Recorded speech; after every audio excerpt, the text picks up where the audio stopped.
సంవత్సరం పాటు దిగుబడినిచ్చే పండ్ల తోటల్లో చీనీ నిమ్మ ఒకటి. ముఖ్యంగా మామిడి తర్వాత అధిక విస్తీర్ణంలో సాగవుతున్న పండ్ల తోట కూడా ఇదే. ఉభయ తెలుగు రాష్ట్రాల్లో దాదాపు అన్ని జిల్లాల్లో ఈ చీనీ నిమ్మ తోటలు ఉన్నాయి. సంవత్సరమంతా కాపునిచ్చే నిమ్మలో 3 సార్లు పూత వస్తుంది.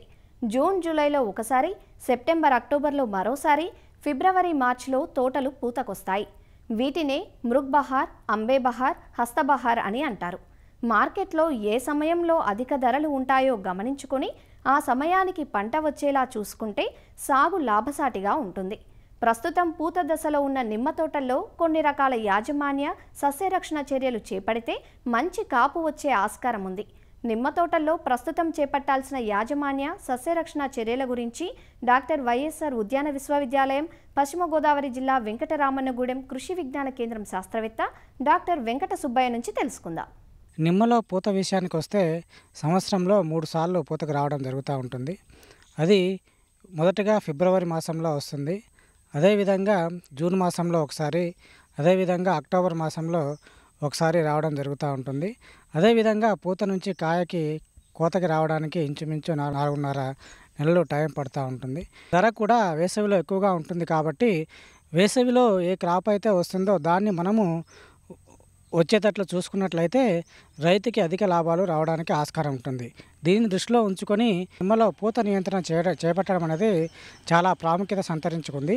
ఈ పూత నియంత్రణలో భాగంగా ముందుగా జూన్ మాసంలో 50 ppmల జిబ్బరిల్లిక్ యాసిడ్ని నీటిలో కలుపుకొని పిచికారీ చేసుకున్నట్లయితే బాగా శాఖీయ పెరుగుదల బాగా ఉంటుంది.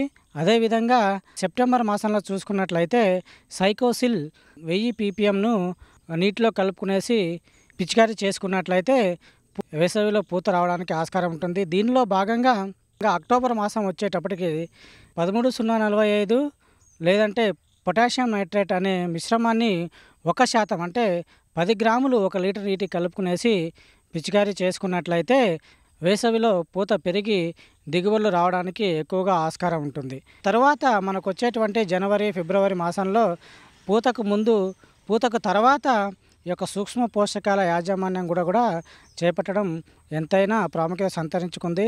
పూతకు ముందు ఒక 2 సార్లు, పూత తర్వాత కాయ దశలో ఉన్నప్పుడు 2 సార్లు 15 రోజుల వ్యవధిలో ఈ యొక్క సూక్ష్మ పోషకాల యొక్క మిశ్రమాన్ని 5 గ్రాములు 1 లీటర్ నీటికి కలుపుకొని పిచికారీ చేసుకుంటే ప్రతి 15 రోజులకు ఒకసారి మంచి దిగుబడులు రావడం జరుగుతూ ఉంటుంది.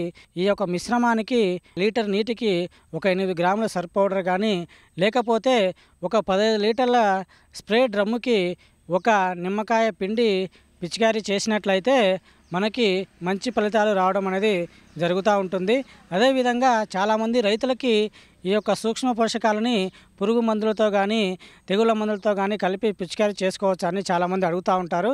వీటిని ఈ యొక్క సూక్ష్మ పోషకాల మిశ్రమాన్ని పురుగు మందులతో పాటు లేదంటే తెగుళ్ళ మందులతో పాటు కూడా కలిపి పిచికారీ చేసుకున్నట్లయితే ఎటువంటి ఇబ్బందులు ఉండవు. నిమ్మలో మనకి చాలామంది రైతులు చెప్తూ ఉంటారు, ఎక్కువగా పూత రాలుతూ ఉంది, అదేవిధంగా కాయ కూడా రాలిపోతూ ఉంది సార్ అని వివిధ దశలు అని చెప్తూ ఉంటారు. కాబట్టి ఈ యొక్క పూత రాలడము, అదేవిధంగా కాయ రాలడం అనేది ముఖ్యంగా కొన్ని కారణాల వల్ల జరుగుతూ ఉంటుంది. ఒకటి ఏంటంటే నీరు సరిగా పెట్టకపోవటము, అదేవిధంగా ఏదైనా తెగులు కానీ పురుగు సోకినట్లయితే ఈ దశల్లో కూడా కాయ కానీ పూత కానీ రాలడం జరుగుతూ ఉంటుంది. ఒక్కొక్కసారి పరాగ సంపర్కం సరిగా జరగకపోయినా కూడా పూత రావడం జరుగుతూ ఉంటుంది. సమస్యలు ఏవీ లేనప్పటికీ, అంటే నీరు పెడుతున్నాము, సరైన టైంలో నీరు పెడుతున్నప్పటికీ, అదేవిధంగా తెగుళ్ళు కానీ అదే కానీ పురుగులు పరాగ సంపర్కం బాగా జరుగుతుంది అయినప్పటికీ ఏదైనా పూత కానీ లేదంటే కాయలు వివిధ దశల్లో రాలిపోతున్నట్లు మీరు గమనించినట్లయితే ఫ్లానోఫిక్స్ని 1 mlని ఒక 4.5 లీటర్ల నీటిలో కలుపుకునేసి పిచికారీ చేసుకున్నట్లయితే ఈ యొక్క కాయ అనేది రాలడం అనేది చాలా వరకు అరికట్టవచ్చు. లేదంటే ఈ ఫ్లానోఫిక్స్ లేనట్లయితే 2,4-D అనేది మనకి మందు దొరుకుతూ ఉంటుంది. ఈ మందుని ఒక 10 ppm అంటే 1 గ్రాముని 100 లీటర్ల నీటిలో కలుపుకునేసి వివిధ దశలో, అంటే పూత దశలో ఒకసారి, అదేవిధంగా గోలికాయ దశలో, అదేవిధంగా మార్బుల్ దశలో ఉన్నప్పుడు పిచికారీ చేసుకున్నట్లయితే ఈ యొక్క కాయ లేదా పూత రాలిపోవడాన్ని చాలా వరకు అరికట్టుకోవచ్చు.